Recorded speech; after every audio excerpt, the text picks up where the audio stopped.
moi j'ai connu Eto'o, voilà à quoi il ressemblait. Quand je l'ai vu pour la première fois. Il était petit comme ça, comme un petit oiseau, tout petit. Comme il n'est pas dans le détail. Le voici, moi quand j'ai vu Samuel Eto'o pour la première fois. C'est vrai qu'il s'est beaucoup bonifié, comme on dit souvent, il ne faut pas négliger quelqu'un dans sa jeunesse. Voilà, là maintenant c'est un bel homme. Il est très beau maintenant. Mais voilà comme le Samuel Eto'o que nous on a connu. Le voici, il venait toujours, il portait toujours le jean avec les matangas, les chaussures en plastique là. Le voici. Tout petit comme un oiseau. Le voici. Hein. Voilà Eto'o que nous on a vu. Il était ambassadeur ici, il gagnait déjà au moins 200 000 euros, 300 000 euros le mois. Il était multimillionnaire ici. Donc le voici. Il était noir. Tout petit comme ça. Voilà Ben qui le connaît. Samuel ne portait pas les chaussures en cuir. Il portait toujours un petit jean délavé clair avec les chaussures en plastique. Le voici. Tout petit comme un oiseau.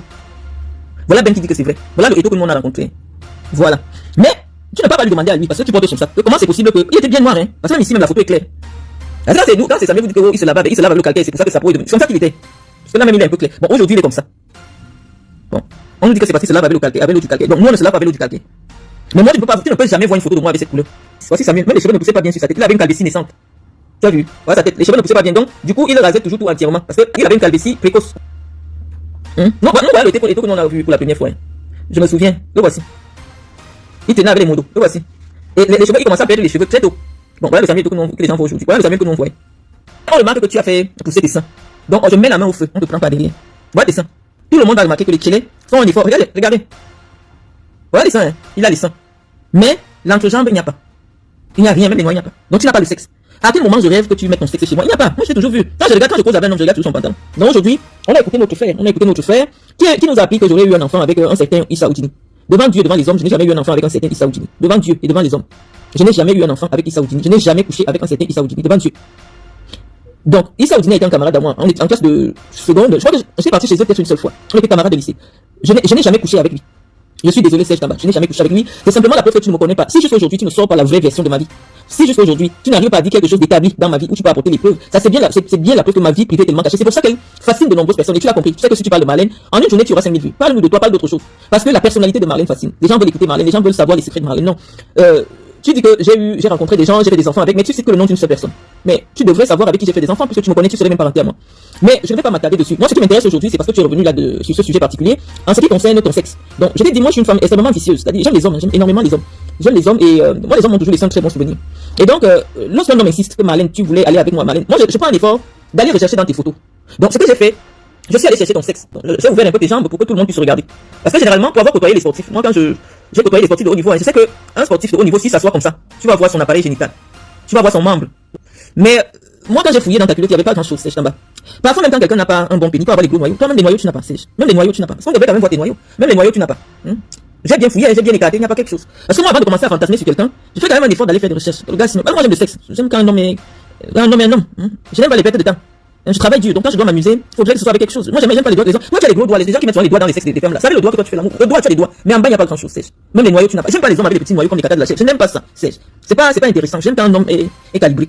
Et donc, je doute que tu ailles avec les femmes parce que, un homme de ton âge, si tu avais une sexualité régulière, tes noyaux devaient déjà descendre. C'est-à-dire que tu vas avoir les noyaux descendus. Tes noyaux ne sont pas descendus. Tu as plus de 50 ans. Te voici. Tu n'as pas les noyaux. Moi, j'aime bien le bruit des noyaux. Tu n'as pas les noyaux. Tu n'as pas. Donc, ça ne m'intéresse pas vraiment. J'ai regardé, j'ai écarté. J'ai bien écarté, il n'y avait pas. Les amis, j'ai cherché, il n'y avait pas. Un gars, quand il est membré, il s'assoit comme ça, tu vois le truc. Mais il n'y a pas. Mais ce qui m'a intrigué quand même sur tes photos, c'est, j'ai vu que tu fais plutôt pousser tes seins. Ça peut nous indiquer le type de sexualité que tu aimes. Voilà tes seins. Voilà, le bas, il n'y a pas, la queue, il n'y a pas. Les doigts, tu as. Tu as les doigts, mais ici, il n'y a pas. Il n'y a pas quelque chose. Mais on remarque que tu as fait pousser tes seins. Donc, je mets la main au feu. On ne te prend pas derrière. Voilà tes seins. Tout le monde va remarquer que les tchélés font un effort. Regardez. Voilà les seins. Il a les seins. Mais, l'entrejambe, il n'y a pas. Il n'y a rien, même les noix, il n'y a pas. Donc, tu n'as pas le sexe. À quel moment je rêve que tu mettes ton sexe chez moi? Il n'y a pas. Moi, j'ai toujours vu. Quand je cause avec un homme, je regarde toujours son pantalon. Donc, pour que je sois intéressé par toi, je regarde d'abord bien. Donc, qu'est-ce qui m'aurait poussé à avoir des visées sur toi? Parce que j'ai déjà bien regardé. J'ai dit, mais attends. Physiquement, voilà, te voici physiquement. Tu es la créature de Dieu. Je suis plus grande de taille que toi. Te voici. Tu sais déjà marcher avec toi, je connais ta taille, je te dépasse. Te voici. Tu dois avoir 1m59. Te voici. Et quand tu te courbes encore, tu descends à 1m40. Te voici. Te voici, hein. Voilà. Donc, moi, je cherche moi, j'ai bien eu le temps de t'observer. Donc, je veux savoir à quel moment l'envie de te mettre dans un lit m'est venue. Je t'ai dit, je vais pas revenir sur ce que j'ai dit sur l'ancien direct. C'est pour ça que j'ai parlé avec les preuves. Tu m'as dit que je me serais un sang. Donc, j'ai dit, mais attends, moi, ça fait près de 17 ans que les journalistes me prennent en photo, que ce soit lors des émissions radio, lors des émissions télé. Tu devais nous sortir une image de moi il y a peut-être 10 ans, il y a peut-être 5 ans, ou il y a même plus, parce que tu sembles me connaître depuis des années. Parce que lorsque tu parles du baptême de mon fils a été baptisé à peut-être 2 mois. Aujourd'hui, c'est un monsieur qui a une femme. Ça veut dire que ça fait quand même un moment que tu me connais. Donc, en principe, tu devrais nous le chercher, parce que là, maintenant, on fait un débat, preuve contre preuve. Bienvenue au café-restaurant africain Le Maillot Jaune. Au maillot jaune, c'est le chic, la classe, le glamour et l'ambiance est assurée par les meilleurs idées de la place bruxelloise. Le café, le maillot jaune vous fait déguster les meilleurs mets africains et plus précisément camerounais. Et sans oublier le spécial week-end tarot qui va de vendredi dans l'après-midi jusqu'à dimanche X heure. Le café-restaurant africain, le maillot jaune, est situé au cœur de Bruxelles, juste à 3 minutes à pied de la gare du Midi, à l'adresse 41 rue des Deux Gares, Anderlecht 1110 Bruxelles. Téléphone fixe 0032 258 108 et 93. Le café-restaurant africain Le Maillot Jaune est ouvert tous les jours de 10h jusqu'à X-heure. La référence, c'est au café-restaurant africain Le Maillot Jaune. Ici, c'est pas là-bas. Et là-bas, c'est pas ici. Preuve contre preuve. Parce qu'il est question aujourd'hui d'interroger nos crédibilités respectives. Tu dis que moi j'ai fait le genre. Ça veut dire que moi quand j'ai connu Samuel Eto'o, c'est ça que j'ai pris. Parce que Samuel, c'est lui le nœud gordien de notre problème. Moi je sais pas pourquoi. J'ai seulement dit ancien, c'est devenu mon problème avec toi. Quand moi j'ai connu Eto'o, voilà à quoi il ressemblait. Quand je l'ai vu pour la première fois. Il était petit comme ça, comme un petit oiseau, tout petit. Comme il n'est pas dans le détail. Le voici, moi quand j'ai vu Samuel Eto'o pour la première fois. C'est vrai qu'il s'est beaucoup bonifié, comme on dit souvent, il ne faut pas négliger quelqu'un dans sa jeunesse. Voilà, là maintenant c'est un bel homme. Il est très beau maintenant. Mais voilà comme le Samuel Eto'o que nous on a connu. Le voici, il venait toujours, il portait toujours le jean avec les matangas, les chaussures en plastique là. Le voici. Tout petit comme un oiseau. Le voici. Voilà, il était ambassadeur ici, il gagnait déjà au moins 200 000 euros, 300 000 euros le mois. Il était multimillionnaire ici. Donc le voici. Il était noir. Tout petit comme ça. Voilà Ben qui le connaît. Samuel ne portait pas les chaussures en cuir. Il portait toujours un petit jean de lavé clair avec les chaussures en plastique. Le voici. Tout petit comme un oiseau. Voilà Ben qui dit que c'est vrai. Voilà le Eto'o que nous on a rencontré. Voilà. Mais tu ne peux pas lui demander à lui parce que tu portes son sac. Comment c'est possible qu'il était bien noir, hein? Parce que même ici même la photo est claire. Ça c'est nous. Quand c'est Samuel vous dit que il se lave avec le calcaire, c'est pour ça que ça pourrait devenir. C'est comme ça qu'il était. Parce que là même il est un peu clair. Bon aujourd'hui il est comme ça. Bon. On nous dit que c'est parce qu'il se lave avec le calcaire, avec l'eau du calcaire. Donc nous on ne se lave pas avec l'eau du calcaire. Mais moi tu ne peux jamais voir une photo de moi avec cette couleur. Tu ne peux jamais voir une photo de moi avec cette couleur. Donc, lorsque tu fais un débat sur le Njang Sang, tu dis que tu n'aimes pas les gens qui font le Njang Sang. Le Njang Sang veut dire quoi? Le Njang Sang, est-ce que c'est parce que quelqu'un était noir avant il est devenu clair? Ou le Njang Sang c'est parce qu'une femme prend soin d'elle? Moi je comprends pas. C'est pour ça que j'ai mis une vidéo de moi entièrement parce que tu disais que quelqu'un qui ne montre pas son visage. Voilà les gens qui connaissent Samuel. Samuel était comme un petit oiseau comme ça. Je sais pas si tu étais là avec les hormones. Il était petit comme ça. Comment tout sec, petit, sec. Tout petit, sec comme ça là. Noir. Nous le Samuel Eto'o que nous on a vu. Et il portait jamais les chaussures en cuir. Quand il dit qu'il se sac, c'était toujours les chaussures en plastique, les matangas. Donc moi c'est le Samuel Eto'o que j'ai vu au moins pendant 5 ans. C'est comme ça qu'il était. Les gens en grandissant, ils se métamorphosent, on se bonifie avec le temps. Donc, moi j'ai vu que Eto'o a changé de couleur. Parce que moi je l'ai vu en 2000. Et en 2025, il est devenu métis. Donc moi je ne sais pas. Peut-être que c'est à lui. C'est pour ça que je t'ai envoyé à lui demander son secret. Moi, tous ceux qui me connaissent. Voilà un gars de Manjo. On te dit que Manjo, ça veut dire c'est les années 1990. J'avais 8 ans. Un gars de Manjo est venu commenter que Marlène était métisse. Parce que quand tu es très clair en vieillissant, tu t'assombris même un peu. Donc chez Samuel Eto'o, c'est plutôt l'inverse. Parce que les gens qui sont nés clairs, quand tu vieillis, tu t'assombris. Mais Samuel lui devient blanc en vieillissant. Donc lui il fait le processus inverse. Donc c'est plutôt à lui. Sur le débat des couleurs, parce que tu poses de lui et le Njang Sang te pose un problème. Parce que toi tu as un problème avec la couleur des peaux des gens. C'est plutôt à lui que tu devrais demander que, mais Samuel, comment c'est possible que, quand on t'a connu, tu étais noir, très noir, mince, petit de corps, comme ça, petit de corps. Pourquoi, qu'est-ce qui s'est passé, cette métamorphose-là? Il va t'expliquer. Tu vois, même les cheveux ne poussaient pas bien sur sa tête. Voici, 2, 3, 4, 5, 6. Voici Samuel, même les cheveux ne poussaient pas bien sur sa tête. Il avait une calvitie naissante. Tu as vu? Voilà sa tête. Les cheveux ne poussaient pas bien. Donc, du coup, il rasait toujours tout entièrement. Parce qu'il avait une calvitie précoce. Non, voilà le Eto'o que nous on a vu pour la première fois. Je me souviens. Le voici.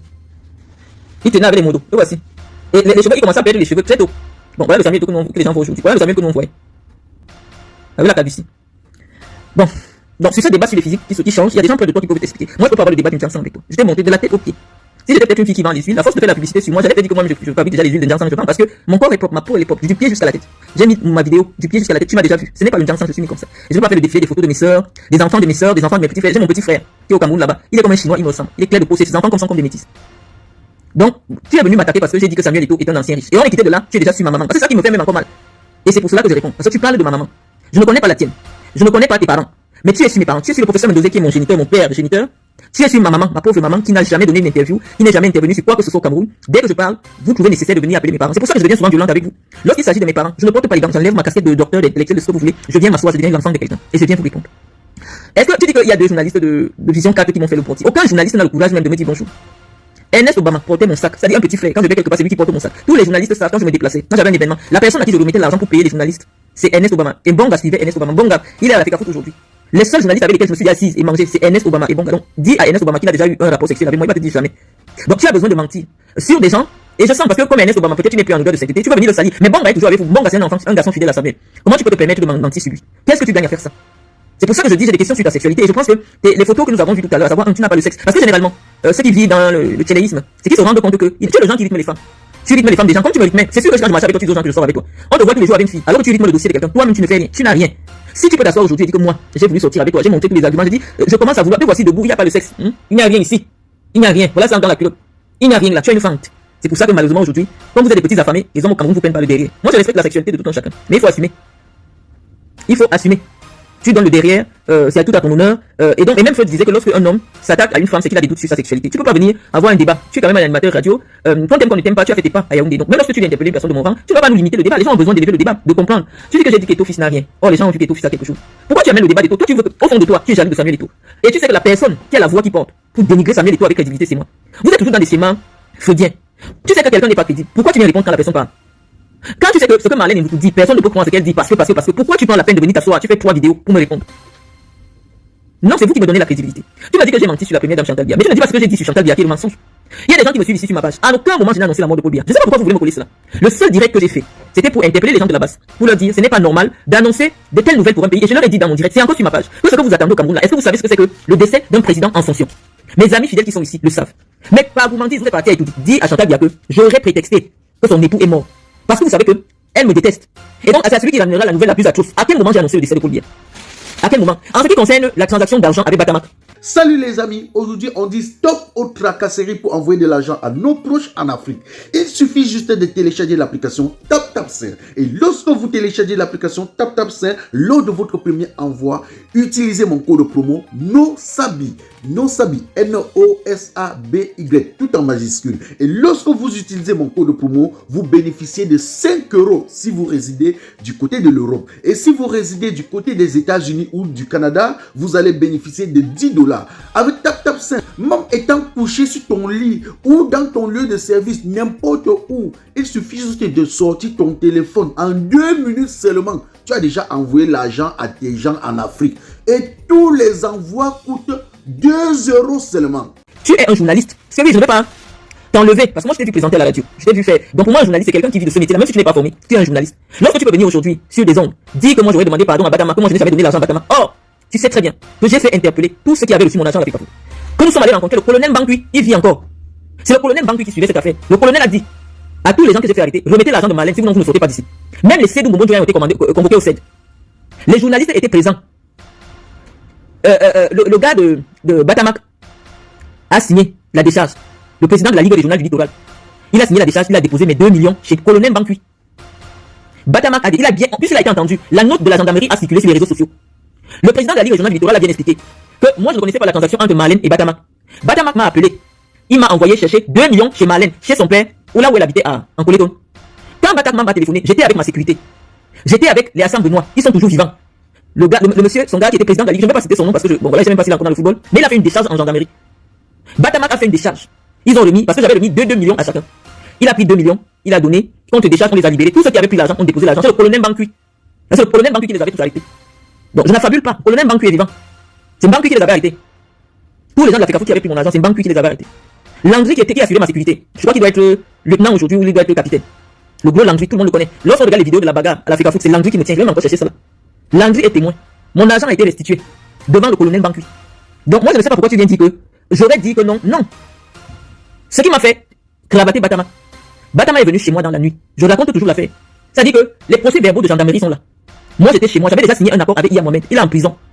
Il était question, j'étais avec le colonel Ango. Malheureusement j'ai appris dernièrement qu'il est décédé, je n'étais même pas au courant. C'est le colonel Ango qui marchait avec moi. Puisque Aline Konaté et Iya Mohamed étaient au Hilton. Ils m'ont fait venir. Ils m'ont dit viens avec tes gens. Et je crois que, comment on appelle le gars Bafia là, le frère de Tombi là. Oh là là. Parce que c'était lui qui était en charge du service juridique à l'Afrique Foot. C'est lui qui a rédigé l'accord entre Iya Mohamed et moi. Donc la veille des élections. Iya Mohamed et Wilton, il me fait venir, il est avec Aline Konaté. J'arrive aussi avec ma personne parce que j'avais mon groupe. Et dans mon groupe, j'étais avec le colonel Ango Jean-Claude. Il me propose un accord que je devais signer, que je prenais l'engagement de me retirer de la course et je devais occuper le poste de vice-président de l'Afrique Foot. Je signe l'accord avec Iya Mohamed. Sédou Mbonjo me convoque dans ses bureaux qui sont en centre-ville là-bas. Pourquoi on s'arrange sur les modalités, les noms de mes gens que je vais amener dans le groupe, au comité exécutif. J'ai tout donné, c'est comme ça que j'amène Céline dans les 9 que j'amène au comité exécutif, à l'Assemblée générale. Et donc, malheureusement, Iya Mohamed est arrêté le 13 juin. Malheureusement, le Iya Mohamed est arrêté. Et donc, Batama vient me voir chez moi. Parce que moi, je ne marchais pas sans ma sécurité. Les agents de sécurité sont là, ils sont témoins, je peux les citer. Batama vient me dire, nous avons décidé Nous, le camp IA Mohamed, tu sais qu'on était déjà ensemble. De te mettre devant, tu seras notre président. On va faire une liste ensemble, mais toi, tu seras la présidente. J'étais avec Hassan Benoît. J'étais avec Serge Nguifé. Nous étions au domicile, parce que j'habitais le domicile du professeur Mendoza. J'habitais la même maison avec le professeur Mendoza.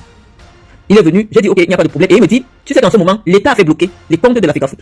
Parce que l'État mettait la pression de ce qu'il n'y ait pas une élection à l'Africa Foot. Il me dit, est-ce Marlène, tous les gens du comité de l'Assemblée Générale sont là. Est-ce que tu peux t'occuper des gars parce que l'État a bloqué les comptes? Moi, j'étais liquide. Ça, tout le monde le sait à l'Africa Foot. Il n'y a pas une seule personne à l'Africa Foot qui n'a pas encore mangé mon argent. J'avais les liasses d'argent, j'étais liquide. C'est comme ça que je dis, il n'y a pas de problème. C'est comme ce qu'il me prend. Je suis avec Hassan Benoît, on fait le tour des QG. La délégation de la Ligue régionale de l'Ouest qui logeait à côté, dans un hôtel à côté de l'hôtel de police, l'école de police, me reçoit pour mon discours et je viens leur laisser leur argent. Il était peut-être 19h. Donc toutes les ligues régionales ont reçu mon argent. Je n'étais pas seul, parce que c'est eux qui sont venus me chercher. J'avais déjà signé un accord avec IA Mohamed. Donc je n'étais plus en course. Mais quand IA est sorti de l'élection, les gars disent que John Begininde ne peut pas être président de l'Africa Foot. Mieux on met Marlène et nous tous on se met derrière. Et ils me disent, étant donné que les comptes de l'Africa Foot ont été gelés, est-ce que je peux me charger? Parce que nous ne nous cachons pas. Les gens qui travaillent dans le football, c'est des mafieux. Donc c'est pour ça que moi je parle des choses de la mafia ouvertement. Je m'en fous parce que tous ceux qui sont à l'Africa Foot, c'est des bandits. L'Africa Foot, c'est pas une histoire des sangs. L'Africa Foot, c'est tous les bandits. Ils m'ont expliqué que actuellement là, il faut sortir l'argent pour désintéresser tout le monde. Je te dis en bas, j'ai posé 200 millions sur la table. Chaque personne avait 2 millions. Peut-être cette année, l'année des élections de l'Africa Foot de Samuel Eto'o, peut-être que chaque région avait peut-être 10 millions, 15 millions. C'est des gens qui ont des clubs. Ils souffrent toute l'année, je veux dire, l'Olympiade à s'occuper de leur petit club. Il y a que quand il y a les élections, qu'ils s'attendent aussi à avoir un petit encouragement de la part de ceux qui sont peut-être c'est la corruption, je sais pas comment ça s'appelle, mais c'est une règle qui est établie. Tu ne peux pas être candidat à l'Africa Foot et gagner si tu ne sors pas au minimum 300 millions de francs CFA. Parce que chaque région va te prendre au bas mot 25 millions. Il y a 10 régions. 25 millions veut dire quoi? Les 9 personnes qui viennent voter là, chacun a peut-être 2 millions. Tu fais x 9, ça fait 18 millions. Au bas mot, quand tu n'as pas en face de toi un challenger qui est assis. Quand tu as un challenger qui est assis, tu vas même les enchères pour monter à 500 millions pour prendre l'Africa Foot. C'est pas une affaire des enfants. Et j'avais saigné. Quand j'ai fini de saigner comme ça, le lendemain, c'est bien. Moi, je ne sais pas que Batama a déjà organisé qu'on m'arrête le jour des élections. Je ne savais pas. On vient m'interpeller. La PJ vient m'interpeller le jour des élections. Donc, je devais pas entrer en salle. J'explique pour les générations à venir. Et dans un média où on n'a pas honte de dire des choses. Parce que ce qu'on dit à la télé, oui, la télé peut-être pour le président de la République assis. Mais Facebook a cette capacité où le journaliste peut t'empêcher de dire des choses parce que tu engages son métier. C'est comme ça que le lendemain, le premier ministre Philemon Yang nous convoque. Il est avec lui, Paul Montazé. Il nous convoque tous à son bureau avant l'élection.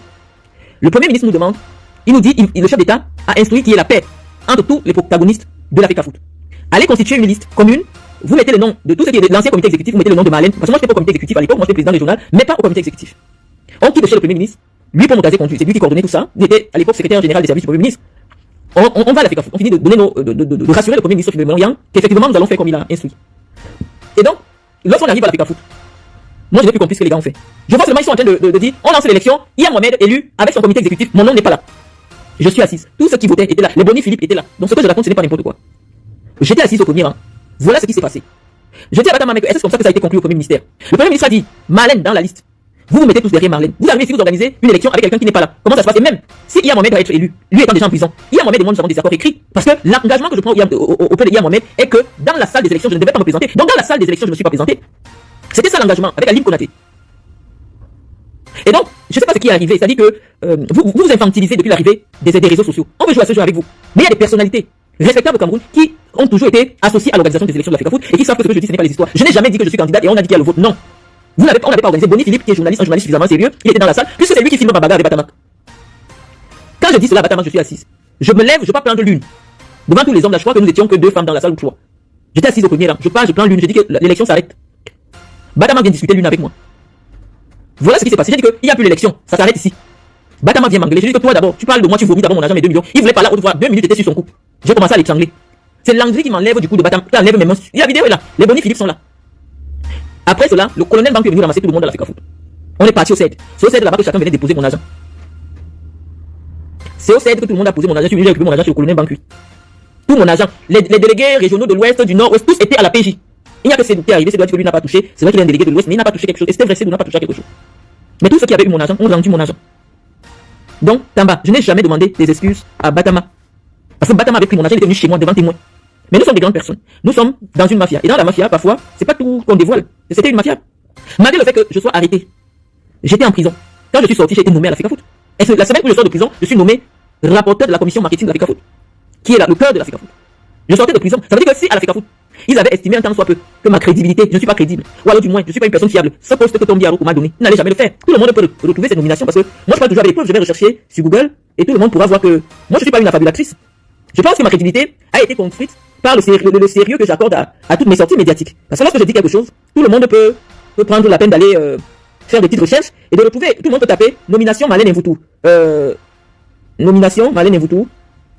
Je vais chercher pour montrer à tout le monde. Nous cherchons la nomination de Marlène Mvoutou. Rapporteur.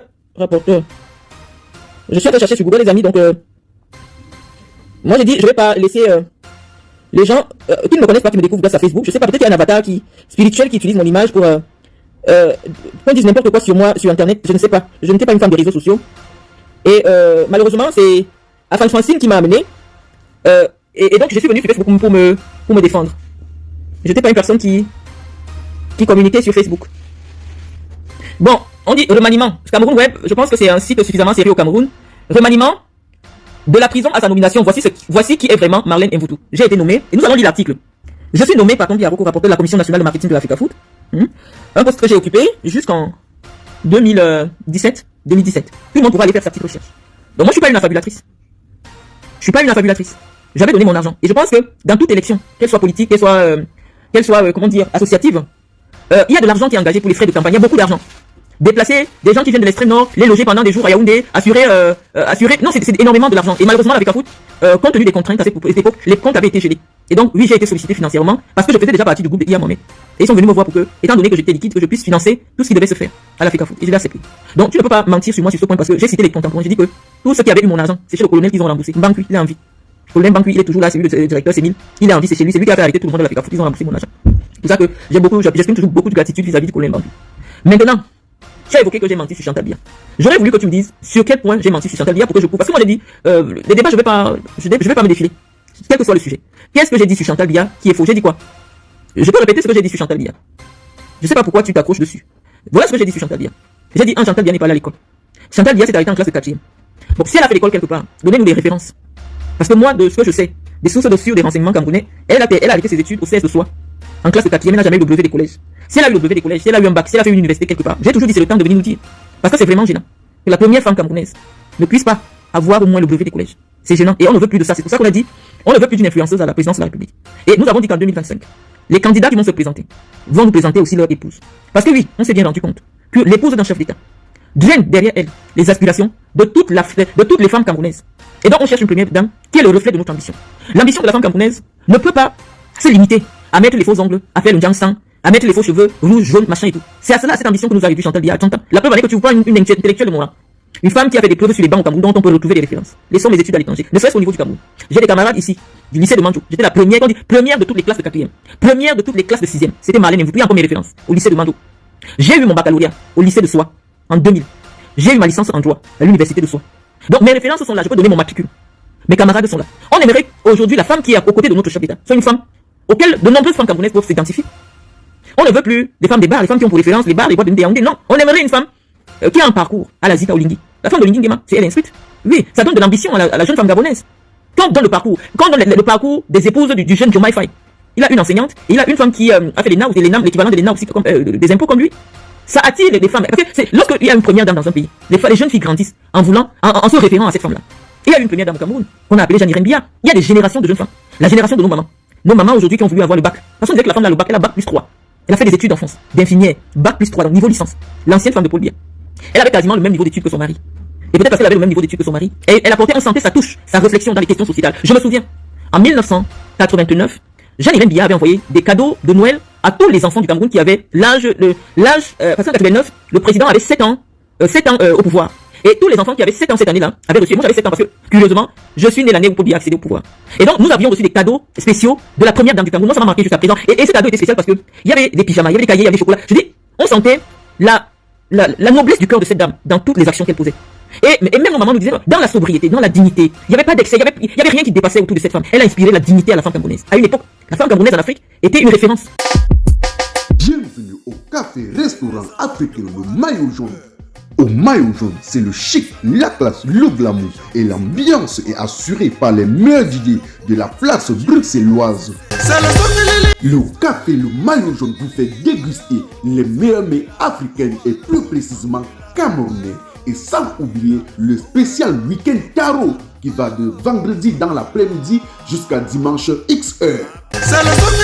Le café-restaurant africain Le Maillot Jaune est situé au cœur de Bruxelles, juste à 3 minutes à pied de la gare du Midi, à l'adresse 41 rue des Deux Gares, Anderlecht 1070 Bruxelles. Téléphone fixe 0032 258 108 et 93. Le café-restaurant africain Le Maillot Jaune est ouvert tous les jours de 10h jusqu'à X-heure. La référence, c'est au café-restaurant africain Le Maillot Jaune. Ici, c'est pas là-bas. Et là-bas, c'est pas ici. Parce que, oui, elle a tiré une génération de femmes. Des femmes comme ma mère qui sont nées en 1962. Elle les a tirées vers le haut. Tout le monde voulait avoir le bac. Tout le monde voulait ressembler à Jeanne Irène. Parce que c'était la dignité incarnée. C'était la sobriété, la hauteur, mais surtout la classe. C'est-à-dire quand tu vois une femme, elle a vécu en France et tout, ses tenues, non, ses tenues étaient mesurées. Il n'y avait rien qui dépassait, petite coiffure simple, le naturel. Les femmes camerounaises ne versaient pas dans le jangsan. Si moi je n'ai pas aimé le jangsan, c'est parce que je n'ai pas vu ma mère faire le jangsan. Il n'y avait pas le complexe de la couleur. Il y avait la femme qui s'assumait, un maquillage discret, une certaine rigueur vestimentaire. Ça a inspiré une génération de femmes. C'est ce qu'on appelle la classe aujourd'hui. Oui, après, on nous a imposé la frivolité, la vulgarité. Nous, on n'a pas suivi parce que moi, mon modèle, c'est ma maman. Je vais pas aller chercher des modèles dans des choses que je ne pas. Moi, ma mère, c'est une intellectuelle. Ma mère a été cadre de la fonction publique camerounaise, contrôleur financier au ministère de la Forêt, contrôleur financier au ministère de la Ville. Et donc, pour moi, ma référence, je n'irai pas la chercher dans une femme qui n'est pas un modèle pour moi. Parce que le modèle pour moi, pourquoi j'ai voulu faire des études? Parce que lorsque ma mère parle le français, lorsque ma mère s'exprime en français, non, tu t'assois, tu applaudis. C'est le niveau. Si je te montre ma mère habillée, c'est le niveau, c'est chez ma mère que j'ai appris la classe. Ma mère prend de l'âge, mais je t'assure, des fois, j'ai dit oui. Donc, je n'ai jamais été en compétition avec ma mère. Je sais pas où est née la compétition que vous essayez de construire. Oui, moi, j'ai toujours arraché tous les choses de ma mère. Est-ce que ma mère et moi, on a le même âge?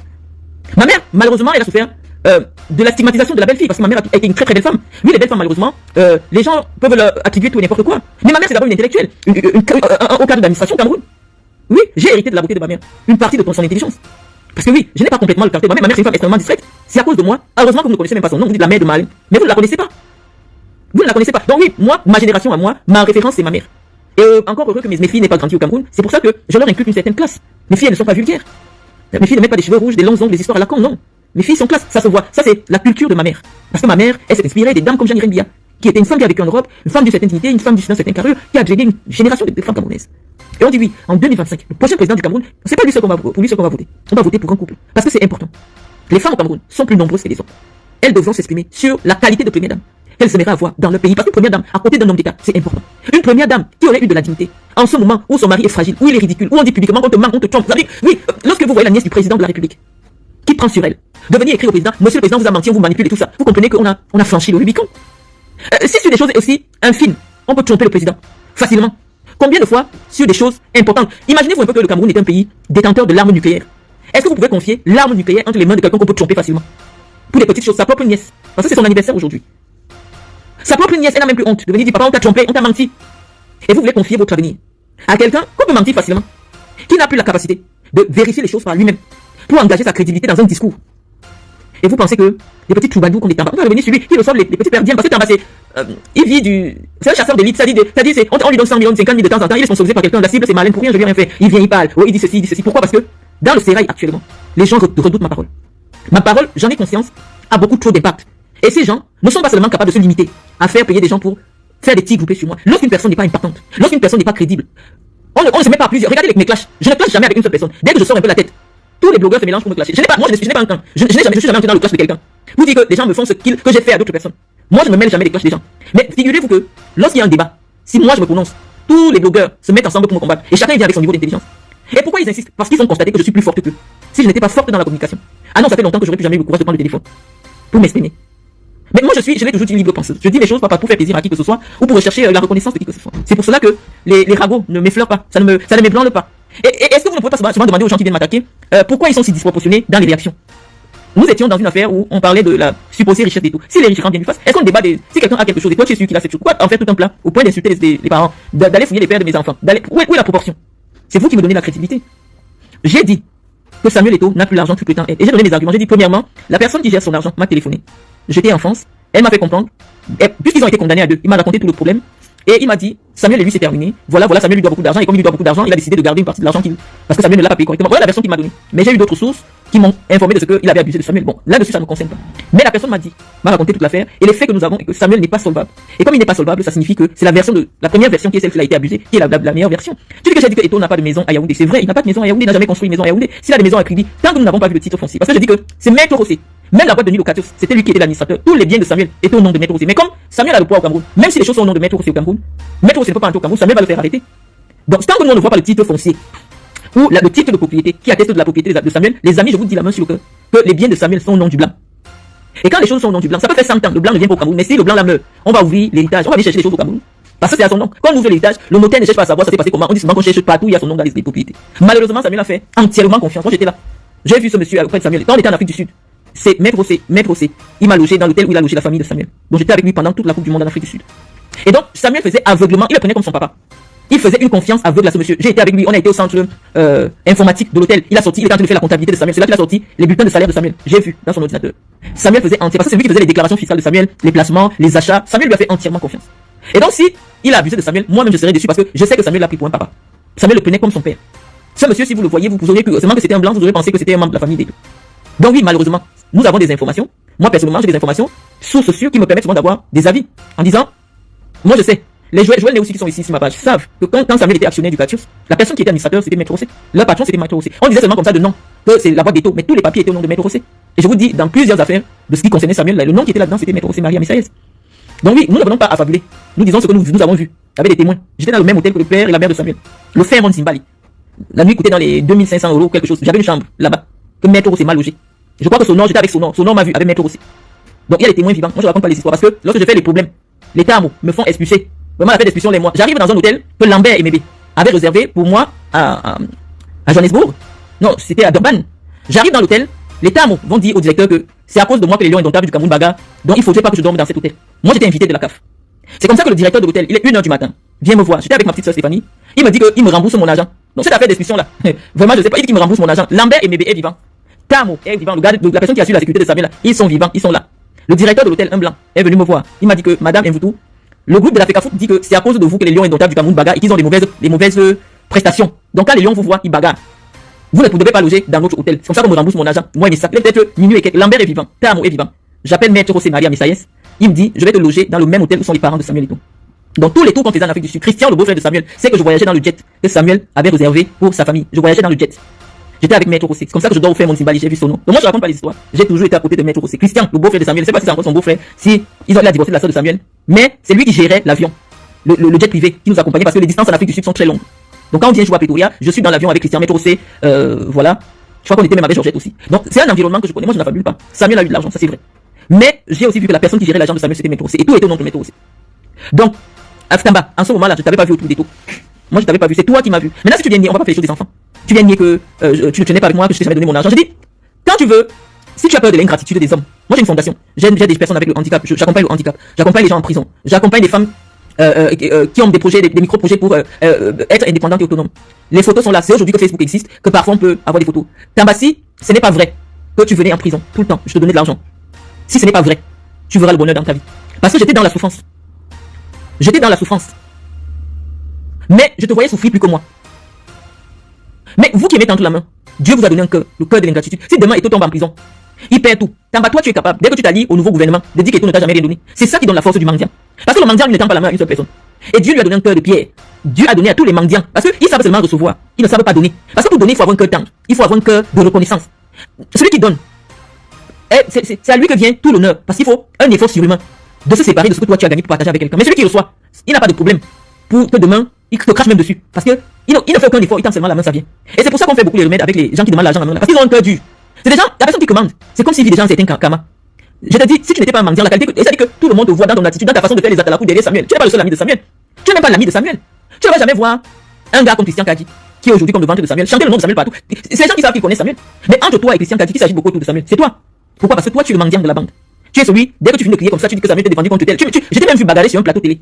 Toi, avec ton demi-pied, tu as voulu bagarrer. Tu as bagarré avec Sergio Blanco. Sur Vision 4. Pourquoi? Parce qu'on va te donner 50 000. Parce que toi, on te donne même pas beaucoup. Il n'y a qu'à voir comment tu t'habilles. On te donne pas beaucoup. Mais quand tu vois les gars comme les Christian Kadi, Samuel leur offre quand même des belles outils, des chaussures à 5 000 €. Toi, même l'argent, Samuel t'a pas donné. Parce que Samuel c'est au fond de lui. Toi, tu es un ingrat. Il te prend seulement pour t'utiliser parce que derrière, c'est un malin. Il sait que de la même manière, il suffit que le gouvernement change. tu changes aussi. C'est pour te dire que si toi aujourd'hui, Tamba, devant Dieu, tu dis que tu étais venu, tu étais avec les pieds de pourquoi tu viens me te donner de la... Pourquoi tu viens me te créer? Je sais pas, la mythomanie, c'est un truc. La mégalomanie, c'est-à-dire que les gens qui sont dans le milieu du showbiz, j'ai l'impression que la mégalomanie et la mythomanie représentent leur carburant.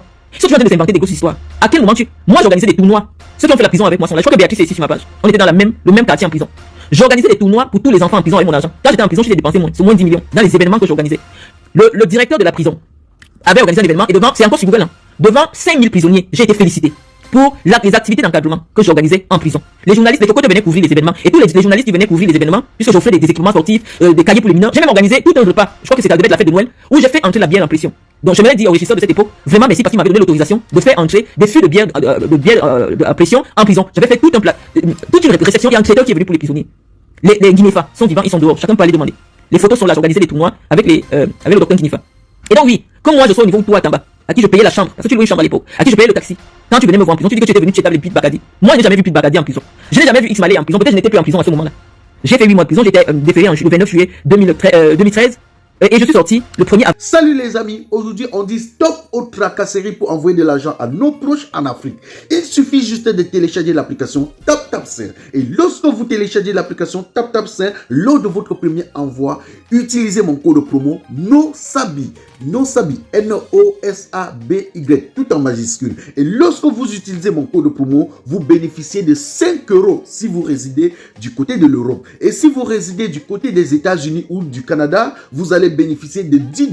Avec TapTapSend, même étant couché sur ton lit ou dans ton lieu de service, n'importe où, il suffit juste de sortir ton téléphone. En 2 minutes seulement, tu as déjà envoyé l'argent à tes gens en Afrique. Et tous les envois coûtent 2 € seulement. 2014. Je n'ai jamais vu Pete Bakadi avec toi en prison devant Dieu. Tu n'es jamais entré en prison depuis que je te connais en bas.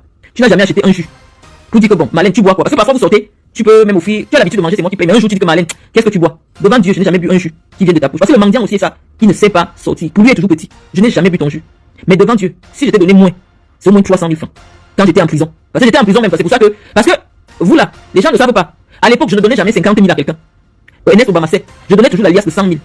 L'alias de 100 000. Mais quand je viens en prison, je demandais à Olive, qui était mon assistante, de venir avec l'argent. Je te donne, tu me dis qu'il faut payer ta chambre. Je prends 50 000, je te donne. Parce que j'étais déjà en prison, donc mes fonds étaient. Il y a une quantité somme que tu peux pas garder en prison parce que les gardiens de prison vont faire des problèmes. Donc tu venais, je te donnais 50 000. Devant Dieu. Et donc je dis que si toi, Tamba, tu n'es jamais venu en prison pour me demander de l'argent pour payer ta chambre, tu seras très heureux dans ta vie. Tu seras très. Si tu n'es jamais venu, et comme moi, je me lève et je dis quelque chose comme ça, si devant Dieu. Parce que quand vous marchez avec les fardeaux là, c'est trop de malédiction. Voilà ta vie, toi là.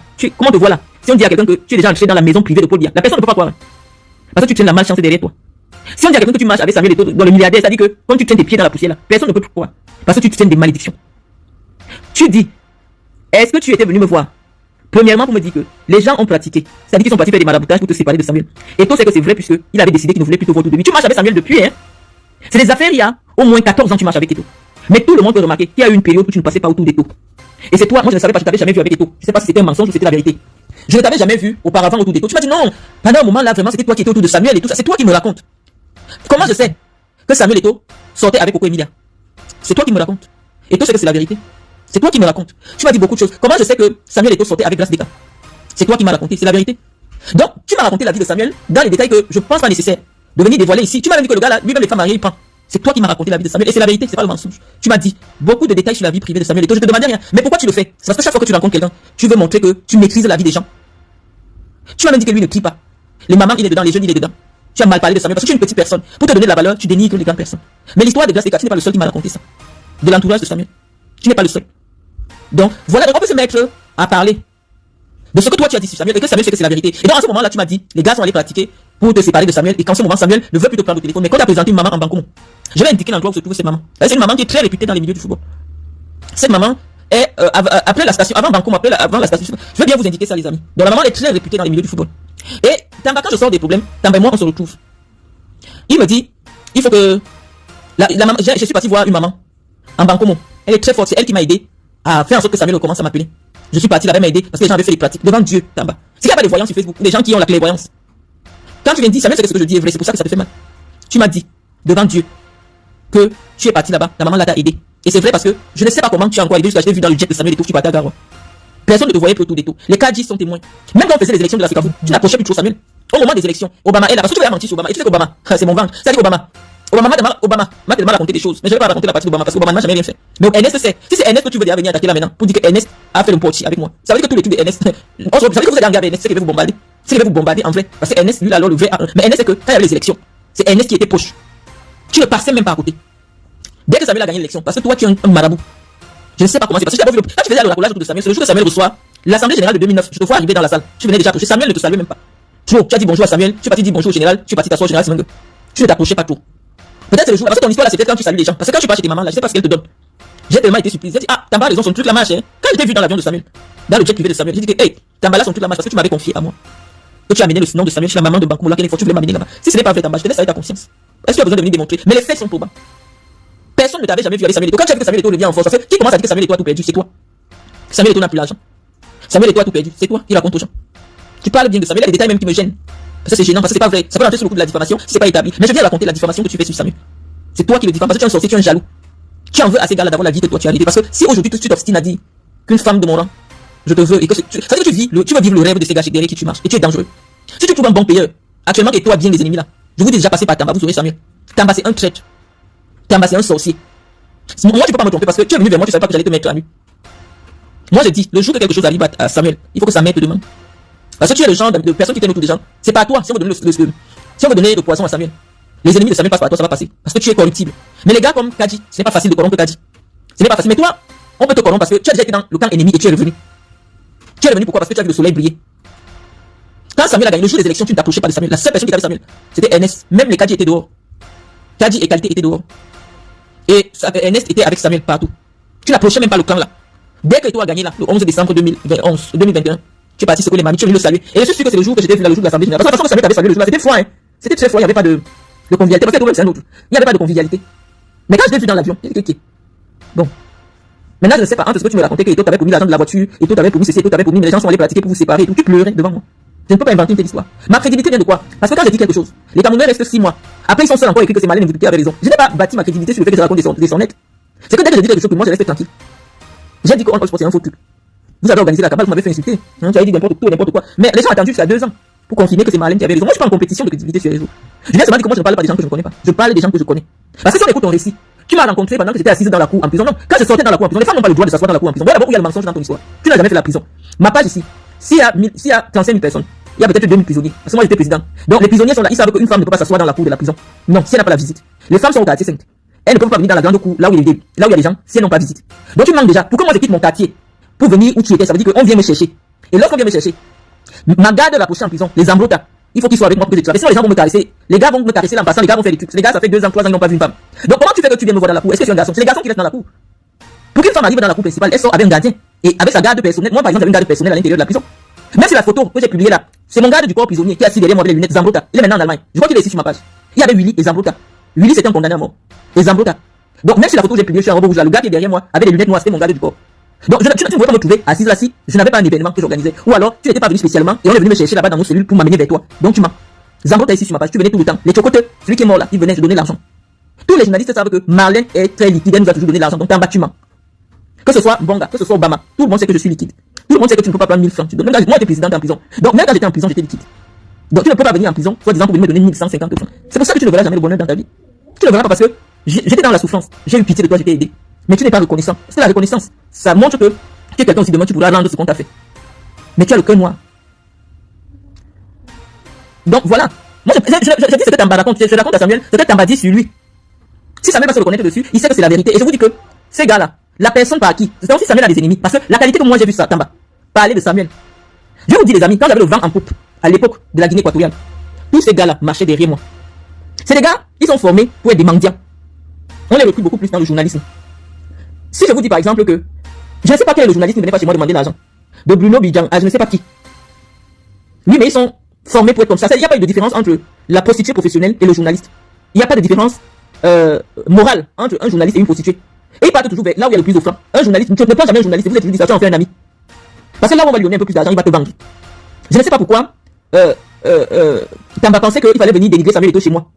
Je n'ai jamais eu de conflit à ce moment-là avec Eto'o. Mais pour lui, c'est une façon de se valoriser. Quand vous entendez comment il parle de ces gars-là, lui il va toujours se valoriser et dévaloriser les gens qui le dépassent. En privé, alors c'est pire. Donc, c'est quelqu'un d'extrêmement malsain. Et je dis que les ennemis de Samuel, si quelqu'un veut donner le poison à Samuel, tu plantes Tamba dans un bon coin. Tu poses 10 millions à Tamba. Tamba va te livrer Samuel Eto'o. Ce gars est tellement jaloux d'Eto'o. Tout ce qu'il fait, il fait semblant. Quelqu'un qui est capable de dire que lui sortait avec Nathalie Quoi. Il a dit ça dans les médias. Parce que pour lui, venir le dire, c'est une façon de dénigrer Nathalie Quoi parce qu'elle était en conflit avec Samuel. Il a dit que c'est des petites sœurs aujourd'hui, elles ne sont pas reconnaissantes, elles sont ceci, c'est moi, je ne sais pas. Mais chacun a sa façon de réagir. Il l'avait dit. Et si moi aujourd'hui, ce gars se lève, fait des vidéos en disant que moi je l'ai blagué, je voulais son sexe, il a accusé de me. Mais ça part de la psychopathie en fait. Il dit qu'il n'a jamais reçu mon argent. Aucun journaliste camerounais, en dehors de ceux de la CRTV qui étaient mes collègues, et même pas, le rang des journalistes n'ont pas reçu mon argent, c'est peut-être les gars comme les monsieur papa, comme les Alain Belibi, les Charles Ndongo, parce que c'est une autre génération. Je sais pas le journaliste à qui je n'ai pas donné au moins 500 000 au Cameroun. Voilà, peut-être c'est les papas là, parce que oui, déjà si quelqu'un me rendait un service, c'est d'abord en tant que la fille du DG et en tant que collègue. Mais les autres là, les Manuel Jonas, les machins, quand ils venaient couvrir des événements, non, chacun partait au moins avec 200 000, 300 000. J'ai beaucoup dépensé, que ce soit les Guy Jomo. Je sais pas quel journaliste s'assoit aujourd'hui au Cameroun et dit que je n'ai jamais reçu 50 000 francs de Malin et tout. Les journalistes que je payais moins, comme les Kamba. C'était parce que bon, comme il n'avait pas une très grande autorité, il n'avait pas une bonne émission. Je peux lui donner 50 000. À chaque fois, tu le rencontres, c'est 50 000. Pour qu'il parte se battre aussi à la radio en défendant ton nom. C'est des gars qui sont les rapaces. C'est des rapaces. Je n'ai pas de Jean Bruno. Je crois que Jean Bruno, c'est le seul à qui je n'ai. Attends. Jean Bruno Tagne est le seul à qui je n'ai pas donné l'argent. Et je vais vous expliquer pourquoi. Quand je suis en Angola, je suis avec Jean Bruno Tagne. Il vient me voir. Il est avec nous, je suis avec Obama. Jean Bruno Tagne me dit que tous les journalistes sont en feu. Parce que ils ont l'information qu'il y a un lion qui dort avec moi tous les soirs dans ma chambre. Et là, Obama est là, Jean Bruno Tagne est là. Je suis avec JBT. Il était jeune, hein. On a grandi ensemble, JBT et tout. Et c'est un autre là. Oh, un gars Bassa. Il vient me dire, j'étais avec JBT, que je dois lui donner l'argent pour qu'il aille calmer les journalistes, pour que quand on va dans le cas Yaoundé, les journalistes ne viennent pas me trahir. Que si Carlos a une mauvaise prestation en Angola, parce qu'on avait fait une très mauvaise canne, je crois que vous avez suivi cette histoire, Carlos n'était vraiment pas dans, je sais pas ce qui s'était passé, mais ça avait été un fiasco à la canne. Et mes témoins sont Ernest Obama et Mbonga. Mais je ne sais pas ce qui s'est passé. Là, on peut me en faire un autre direct parce que ça c'est encore une autre histoire. Je vous dis, je vous raconte mon histoire, je laisse pas les autres raconter mon histoire. Le ministre de l'époque, Michel Zoua, me convoque à son hôtel. Les amis, j'ai déjà vécu de ces choses. C'est devant toujours ma mère que je sais pas ce qui s'est passé au cours de ma naissance, mais les gens m'accusent toujours des choses que je n'ai pas faites. Le ministre Michel Zoua est en vie. Il m'a appelé parce qu'il était un peu brutal. Il me dit, Malène Mfoutou, j'ai eu l'information que c'est toi qui, oh le mot me dépasse, c'est même sur Facebook, c'est moi qui tout m'a. Pour qu'ils aient eu une mauvaise prestation. J'ai dit au ministre le jour là, comment il me sort avec aucun lion. Il m'a dit, est-ce que c'est vrai? Parce que le ministre avait beaucoup d'estime pour moi. Et je crois que j'étais dans le même hôtel que le ministre. Mais on était parti du ministre que toute la guerre que les lions sont en train de faire là, c'est à cause de moi. Juste à la mère de Chantal Bia, quand je vais rendre visite à la mère de Chantal Bia qui était hospitalisée à l'hôpital de la Caisse, elle me dit, donc c'est toi qu'on dit que tu es parti perturber les lions. Je crois que vous avez suivi, vous avez tous suivi cette histoire. Même vous, n'a pas dit mal. On dit que tu marchais seulement en Angola, on dit que les lions ont fait des problèmes là-bas à cause de toi. Des fausses histoires. J'ai été convoqué par le ministre. J'ai été convoqué par le ministre des Sports. On m'a fait asseoir, il y avait le conseiller du ministre. On dit que c'est moi. Je dors avec le gardien du Cameroun tous les jours. Et comme il y a d'autres lions qui me draguent, ça fait la bagarre. Devant Dieu. Je ne connaissais pas l'affaire. Et là, il y avait des journalistes qui avaient dit que je devais les calmer avec l'argent. J'y étais là. Une histoire à la con. Oh, j'avais été invité par la CAF. J'avais été invité par la CAF. Donc, j'avais rien à voir avec la délégation du Cameroun ou quoi que ce soit. Donc, voilà un peu mon histoire. Ça dit que j'ai toujours été victime de lago. Quand il vous dit que les lions utilisaient une seule capote, non. Je n'étais jamais sauté. Bienvenue au café-restaurant africain Le Maillot Jaune. Au Maillot Jaune, c'est le chic, la classe, le glamour et l'ambiance est assurée par les meilleurs idées de la place bruxelloise. Le café Le Maillot Jaune vous fait déguster les meilleurs mets africains et plus précisément camerounais. Et sans oublier le spécial week-end tarot qui va de vendredi dans l'après-midi jusqu'à dimanche X heure. Le café-restaurant africain Le Maillot Jaune est situé au cœur de Bruxelles, juste à 3 minutes à pied de la gare du Midi, à l'adresse 41 rue des Deux Gares, Anderlecht 1070 Bruxelles. Téléphone fixe 0032 258 108 et 93. Le café-restaurant africain Le Maillot Jaune est ouvert tous les jours de 10h jusqu'à X heures. La référence c'est au café-restaurant africain Le Maillot Jaune. Ici c'est pas là-bas et là-bas c'est pas ici. Avec plusieurs lions au même moment, au même endroit, c'est faux. Et puis, je n'ai même pas besoin de me défendre pour cela. Mais c'est mon histoire que je vous raconte, des choses que j'ai vécues dans les différentes campagnes où j'ai accompagné les lions. Moi, invité par la CAF, comme je vous dis, chaque fois que je me suis déplacé pour les compétitions de la CAF, j'avais mon invitation. Donc, et je voyageais soit dans le même avion que les lions, soit je restais dans le même hôtel ou dans les environs et tout. Et voilà comment la légende de la fille qui perturbait les lions est arrivée au point où tout un hôtel en Afrique du Sud a refusé de m'héberger à cause des gens de l'Afrique. Moi, je raconte mon histoire. Et donc, Tamba, je parle de Tamba parce que ça ne sert à rien que nous continuions le ping-pong avec lui. Un ingrat, si vous ne voulez pas faire face à l'ingratitude des gens, c'est pour ça que parfois quand je vous montre les preuves des activités de la fondation que je mène, vous dites oui, on sait que tu aimes, mais pourquoi tu publies les photos?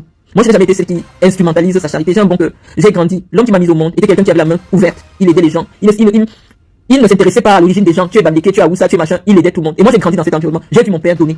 Et moi, j'ai été élevé comme ça. Mais pas pour attendre les lauriers des hommes. Parce que c'est quelqu'un à qui j'ai donné. Je vous l'ai dit, même Sandra. Elle était venue ici, je prenais mes propres sacs à main, je lui donnais. Par contre, elle est venue qu'elle avait porté mon sac. Alors qu'elle, au fond de son cœur, c'est qu'elle m'a demandé mes sacs à main, je lui ai donné. De bon cœur. devant Dieu. Donc c'est la stratégie aujourd'hui. Donc si tu veux la gratitude des hommes, tu ne seras jamais généreux. Lorsque tu fais du bien à quelqu'un, donne, tu tournes le dos. N'attends pas un jour qu'il sera reconnaissant, il va dire oui, vraiment cette femme m'a aidé, vraiment pendant tout le temps que je ne travaillais pas, c'est Marlène qui payait ma chambre, elle-même était en prison, mais elle payait. Il ne va jamais le dire. Pourquoi? Parce qu'aujourd'hui, ça le rabaisse. Ou alors du moins, étant donné que je suis en conflit avec Eto, il faut que lui aussi me rabaisse pour être bien vu chez Eto. Moi je n'attends pas la gratitude de Tamba. J'ai fait tout ce que j'ai fait au nom de Dieu. Parce que peut-être si je ne te donnais pas mon argent à cette époque, peut-être tu serais décédé aujourd'hui. Tu n'as pas tous tes membres pour aller chercher l'argent. Tu n'as pas tous tes membres. Tu t'arroses, tu dis que tu es le petit frère de 2 ministres. Tu n'as jamais vu la vie que tu as. Ce n'est pas la vie d'un petit frère de ministre. Tu es le petit frère de Madame Bomba. Non, tous ceux qui te connaissent, même Eto, il a assis, peut-être les coups te disaient actuellement. C'est que toi, quand tu viens rendre visite à quelqu'un, tu dis toujours que tu n'as pas l'argent du retour. On te donne toujours l'argent. On te donne toujours l'argent. Donc, tu n'as jamais eu la vie de quelqu'un qui est ministre ou qui a un ministre dans sa famille. Donc, je ne sais pas pourquoi tu t'inventes cette vie. C'est ton droit. Mais, dans ton handicap, tu as développé une forme de mytho-mégalomanie. Et c'est vraiment déplorable. Moi, je ne veux pas venir crier sur toi, oh, je t'ai donné, mais je sais que je t'ai donné. C'est ça qui m'a fait mal. Mais je ne savais pas qu'un jour, Tamba et moi, on se placerait sur la place publique et Tamba oserait verser tout ce qu'il dit aujourd'hui. C'est-à-dire, le temps est le véritable maître de l'histoire. Tous ces petits gars-là, que ce soit les bidjans, que ce soit les machins, je les ai vus quand ils ne pouvaient pas s'acheter une paire de chaussures. Et je vais vous dire, quand vous aidez un chien à sortir du trou, la première personne qui poursuit, c'est vous. Tous ces gars-là, que ce soit les Ernest Obama, les machins. Le seul qui a toujours été indépendant, je ne sais pas sur quoi il vivait, et qui est insulté par tous maintenant, c'est Jean Bruno Tagny. Parce que Jean Bruno, il n'avait pas grand-chose. Je vous parle des histoires, il y a 15-16 ans, on se connaît depuis, on était tous ensemble. Jean Bruno n'a jamais été un mendiant. Mais on a retourné l'histoire maintenant, c'est lui qu'on insulte. Il n'a jamais été un mendiant. Il a toujours affiché une forme de dignité. S'il te fait un travail, tu vois qu'il a bien travaillé, c'est toi qui décides de lui donner. Mais Jean Bruno Tagny peut vous témoigner. Les journalistes comme les Boni Philippe peuvent vous dire que tous ces petits gars-là, c'était les enfants qui marchaient porter mon sac. Ça dit quand j'arrive, ils portent mon sac à main. Qui vient dire aujourd'hui que non? Il vient dire aujourd'hui que c'est lui plutôt qui m'a donné 1150 francs. Devant Dieu, je te dis merci. Moi, je n'attends pas de ta gratitude. Thierry Camille dit que j'ai aperçu un bâton de psychologue. Oui, je dis que je peux citer, il n'y a pas un journaliste à Yaoundé ou à Douala. À Yaoundé, je vous ai dit, un gars comme Sam Severango. Moi, je l'ai carrément amené, je l'ai amené au Sénégal, je l'ai amené au Qatar. C'est Sam qui était avec moi, il a envie. Il a vu tous ces gars-là, il sait. Je sais pas quel est le journaliste, je sais pas pourquoi à un moment, les journalistes traînaient trop derrière moi et j'aidais tout le monde. Vraiment, ceux qui ont eu beaucoup de chance, comme mon frère Sam Severin, je leur offrais des voyages. Sam Severin, c'est qu'il est parti au Sénégal, il est parti au Qatar. Grâce à moi. J'ai payé les billets. Ernest était avec moi partout. Tu peux pas me voir, tu vois pas Ernest Obama quelque part. Et moi, je te dis même, parce qu'il est question aujourd'hui que on s'exprime pour la postérité. La seule personne qui me convoitait à Vision 4, c'est le patron de Vision 4. Et le jour qu'il a vu, parce que le jour qu'il devait me voir, je venais dans ses bureaux, parce que je ne suis pas sorti avec lui. Amourou Belinga, il est encore en vie. C'est lui qui me draguait. Le jour qu'Amourou Belinga me fait venir au bureau, parce que lui, il était du genre qui appelle au bureau, il te remet 5-10 millions, voilà. Les Ernest Obama et Francis Bonga viennent me saluer. J'étais assis dans la salle d'attente. Et Amourou Belinga sort, il trouve Bonga assis à côté de moi. Il a dit à Bonga que quand mes invités viennent, je ne veux plus vous voir passer à côté. Moi, je connais Ernest, quand il animait à Ariane, un truc qui était dans une chambre. Je marche avec Obama depuis peut-être dans les années, je sais pas combien. Et Bonga marchait derrière Ernest. C'est comme ça que parfois, quand j'allais au restaurant avec Ernest, Bonga nous suivait. La seule personne qui m'a dragué à Vision 4, de manière vraiment assidue, je vous l'ai toujours dit, c'est le patron de Vision 4, Amourou Belinga. Je vais pas rentrer dans les détails parce que lui ne m'a rien fait. C'est lui qui me faisait quelque chose, j'allais détailler tout, juste à son sexe. Mais il m'a rien fait. Mais c'est le seul de Vision 4 qui m'a fait la cour. Et je n'ai pas accepté. Donc, je ne veux pas que tu salisses Ernest Obama. Je ne traîne plus avec aujourd'hui. C'est devenu un monsieur, ce n'est plus un gamin. J'ai connu Ernest Obama. Aujourd'hui, c'est un monsieur. Je ne veux pas que tu salisses son nom. Ernest Obama ne m'a jamais fait la cour.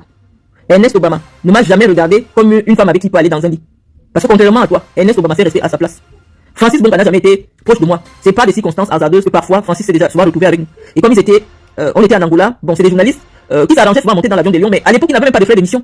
Donc oui, forcément, ils vont s'accrocher derrière une grande sœur qui va payer le restaurant, qui va payer le taxi, qui va payer ceci, qui va même peut-être payer la chambre. C'est comme ça que notre amitié s'est tissée.